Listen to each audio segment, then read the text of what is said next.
The Church of the Immense Prophets is brought to you by Granulock, the all-purpose, all-natural cleaner that respects its enemy and bears it no ill will as it scrubs away all signs that it ever existed.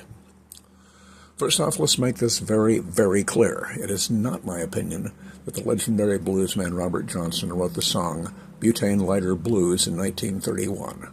The line, "only 35 cents at the general store," is not in keeping with the economics of the time.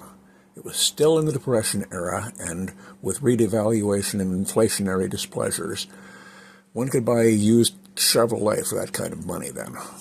Sure, it wouldn't have been a top-of-the-line car. It might have had a dead bootlegger under the back seat.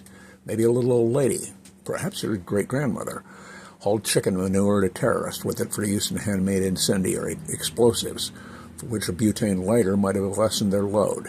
One can't tell. The human mind is inventive.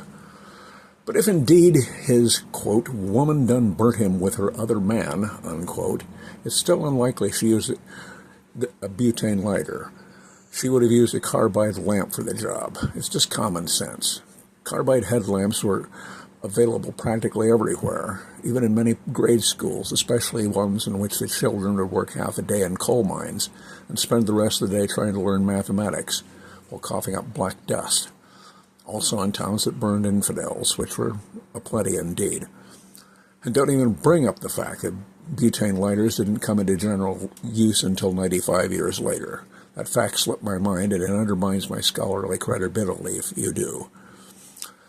In our next installment of musical What the Hell, we'll look at how musical theater might have changed if Barbra Streisand had 8-foot leather wings and breathed fire. This has been a copyrighted presentation of the Church of the Immense Prophets. Any reuse, rebroadcast, or reproduction of the events, scriptures, inventions, or recriminations of this visit to our little slice of hack, even the smells, pork sweat, and steroids, without the express written consent of the National Football League, has nothing to do with nothing. We're just tired of getting those threatening letters from their lawyers. Since we have no control over what you do, we just tell them to pack in their blowholes and drown. That'll show them.